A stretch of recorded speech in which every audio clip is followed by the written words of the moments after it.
All right, 680 News business editor Richard Southern joins us now. Hey, good friend, how are you? Shauna, long time no see. Welcome back. You're back from mat leave. Nice to see you. Yeah, you too, Richard. Okay, let's get to it. Uber betting big on Toronto. What's that about? Yeah, big story today. Uber planning, Shauna, to open a new engineering hub here in the city. They're also planning to expand their self-driving vehicle center. Uber is testing self-driving vehicles here in the city of Toronto. All told, the company planning to invest $200 million over the next 5 years and hire hundreds of people. Uber's CEO made his first visit to Toronto today to make the announcement. We're going to offer opportunities for current Uber engineers to relocate from various company sites to Toronto's, and we expect a lot of them to take us up on that. This is a pretty nice place to live. Cost of living is attractive compared to San Francisco. So they're looking forward to it, and we believe that we're going to attract lots of talent from all over the world, and we're obviously going to recruit from local talent here to build up our engineering center. Uber is knocking users off the service in Australia, Shauna, if their rating drops below 4 stars, but the CEO said that's probably not the plan here. You know who's not happy about this, Shauna? Who? The taxi industry. The taxi industry. Yeah, they continue to say, hey, the taxis are subjected to different rules than the Uber drivers are. I had a chance today to talk to Christine Hubbard from Beck Taxi. Our requests for trips have not gone down. So I think it's really important to remember that we're not looking at this from a place of, oh, woe is me and the taxi industry is dying.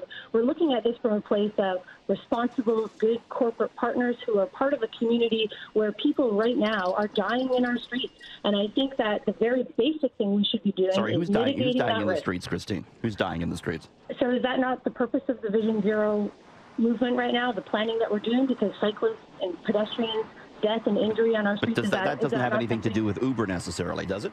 Oh, I think it absolutely does. And other cities that have done their due diligence have been able to show a very clear relationship between increase in traffic and congestion as a result of Uber. Beck Taxi is the only company requiring that drivers take an in-car defensive driving course before they're able to drive.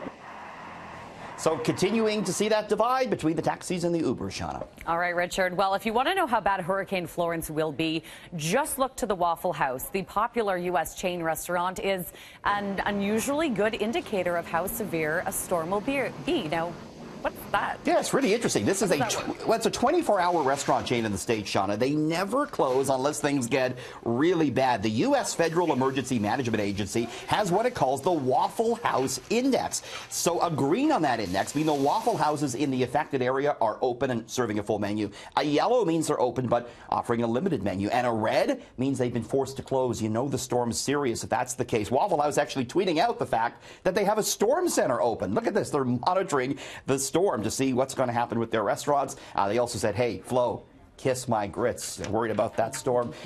You know, Shauna, it's an interesting way to sort of see what's going on in a particular area, if the Waffle Houses stay open or not. All right, eyes to the Waffle House. There you go.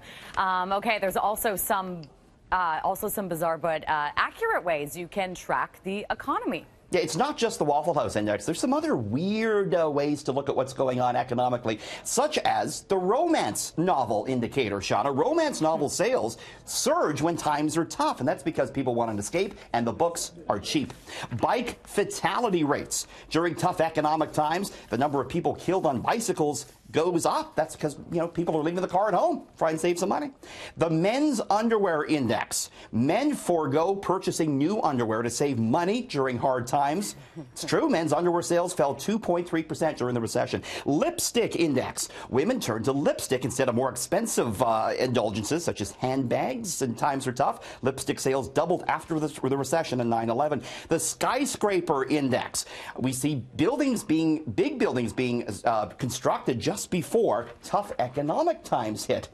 Well, you got to wonder what that says about Toronto. And the baby diaper rash index, Shauna, the baby diaper rash cream surges when times are tough because maybe parents try and cut back on the number of diapers or stretch them out a little bit longer. Some unusual economic indicators. All right, I just keep thinking of men walking around with holes in their underwear now, so hey, not attractive. You got to do what you got to do, Shauna. All right, so never mind the possible cancellation of NAFTA. A new report finds that Donald Trump's tax cuts are 10 times worse for Canada. Yeah, consultancy for PricewaterhouseCoopers today warning that unless Canada takes action, our country stands to lose 650,000 jobs over the next 10 years as businesses shift activity to the U.S. because of the lower corporate tax rate there. Report finds that the U.S. tax cuts could reduce Canada's economic output by some $58 billion a year. The average tax rate for businesses in the States is about 25%. Here in Canada, it's almost 27%. All right, and this isn't fake news. Sales of fake meat and fake milk are surging. Yeah, are you a soy milk, almond milk person? I like almond milk. I'm down with almond milk, but I like real milk in my coffee. Right. Yeah, I'm the same way, I guess. You know, sales of milk that are non-dairy, that are not from a cow, they account for 1/8 of all milk sold now. Imitation meat is up 23% from last year. Non-dairy yogurts, cheeses, and ice cream sales up a whopping 40% from last year. So consumers really turning towards these fake imitation items. They're perceived to be healthy, and we're also seeing more vegans out there. A lot of vegan restaurants opening in Toronto these days, Shauna. Right, vegans all over the place. Now, there's one in my neighborhood, and it's always packed. The vegan restaurants are crazy. You get great imitation. You wouldn't even know it's vegan half the time, this stuff. You really need a good meal. It needs to be a really good recipe, too. Yeah, they're getting pretty good at it, though. Right, they are getting a lot better at it. Okay, so for those that still enjoy eating real meat, when I'm one of them, perhaps they'll like listening to it as well. So you're looking at a new audio track that KFC has put out. It's the latest track from the latest marketing stunt from KFC. Yesterday was Mindfulness Day, Shauna. So KFC came out with a track to help calm us out. So let's take a moment of zen together and have a listen to some fried chicken. Here we go. All right. And now, a soothing sound to calm your mind this Mindfulness Day.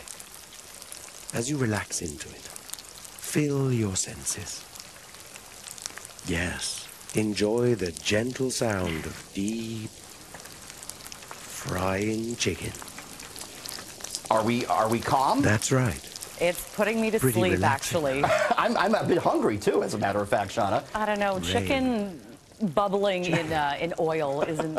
It's good afterwards, right? But watching it cook is kind of a little gross for me. But it's true. You don't want to see how the sausage is made sometimes. Exactly. But sales and or shares for the parent company KFC, 52-week high today. So a lot of zen for those investors. A lot of zen. Okay, Richard, thank you so much. Have a great night. See you tomorrow.